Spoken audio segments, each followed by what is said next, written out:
Hello, everyone, and welcome to my presentation. My name is Aisha Mehakrabali, and today I will be talking about culture responsive classroom practices. Before we begin, I wanted to offer you guys all an outline so that way you have an idea of where this presentation will be headed today. So, what is culture relevant or culture responsive teaching? Well, they're not just buzzwords. They're not a thing, and they're not a program. I'm going to quote what Zarita Hammond herself said, and I quote, "They are more of an action algorithm." Now, I also want to note that before we dive into the definitions of these approaches, that when we are talking about them, we're really talking about them in the same realm of social emotional learning and development. I also want to note before we begin that these approaches are really vital and important to incorporate into our classrooms when we're dealing and working with emerging bilingual students. So, what is culturally relevant teaching? I'm going to quote what Gloria Ladden Billings herself said, and it's an approach to teaching that uses students' cultural knowledge and background while affirming their cultural identity and also assisting them in developing critical perspectives that challenges inequities in schools and other in situations. When we hear the word relevant, we really think of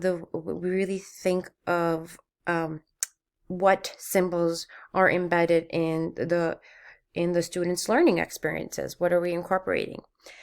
Culture responsive teaching is when we hear responsive, we're really thinking about how we are reacting quickly and positively. How are we responding into our classroom to students' cultural backgrounds?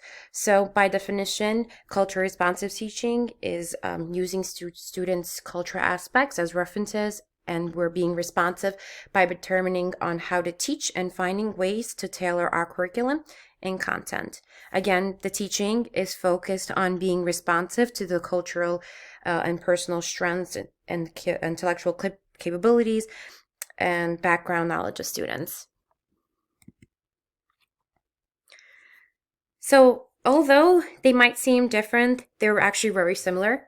Both of these approaches focus on the academic success of students from diverse cultures and backgrounds. These approaches are research-based and they really leverage students' assets, such as their cultural languages and their life experiences. And these approaches really encourages teachers to adapt student-centered instructions in their classroom. These approaches also promote teachers to really getting to know their students, knowing where they're from and how and in what they like to learn, and using their and understanding their identity and their culture and their backgrounds. And once they are able to do that, then they're able to craft the most meaningful and rigorous learning opportunities for their students, excuse me. Culturally sustaining teaching really builds on culturally relevant and culturally responsive teaching. However, throughout this approach, what I think is important is that the school itself is prioritized, where instead of just accepting or affirming the backgrounds of students of color, this approach really views schools as places where the cultural way of being in communities of color is sustained. It promotes equality across racial and ethnic communities and seeks to ensure access and opportunities to all students. This approach also invites, and encourages students to not only use their cultural practices from home and school, but to really maintain them and keep them. So when a teacher takes action and adapts these teaching approaches into the classroom, they're really showing that they understand that culture really manifests in a variety of ways. And essentially, a student's culture background really affects how that student is able to learn. A teacher who really honors these approaches, they're able to successfully create a connection with their students. And this really helps with students not become flooded with stress hormones. When a student is not stressed or in that mental state of stress, they're able to successfully carry on more cognition load. A teacher that adapts these approaches into their classroom, they are successfully able to differentiate their instructions and in order to tailor to the different learning abilities and styles for all their students. And a teacher who really honors these approaches and adapts them into their classroom, they're showing that they're supporting their students. In doing so, they are motivating their students by bringing in different elements and tools and resources to connect to the students' racial, linguistic, or ethnic identities and their backgrounds.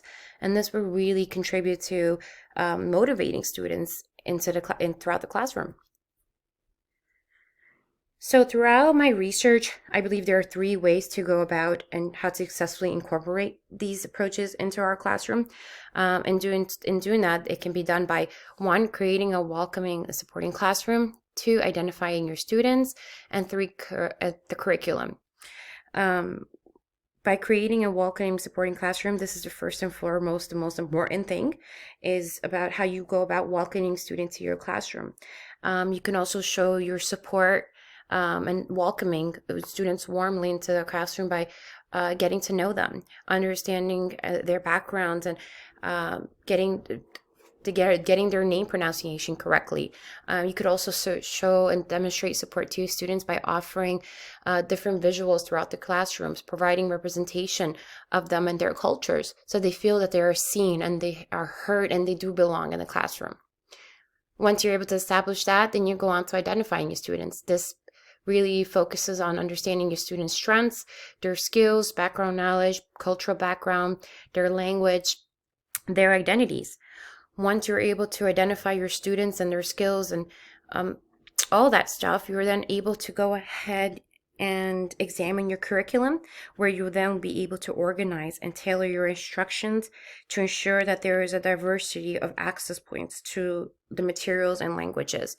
And then again, you focus on what materials will you incorporate into your lessons, what activities will you adapt into your lessons to ensure that students feel a sense of meaningful lessons and a sense of where they can connect to the materials and understand the importance of the lessons.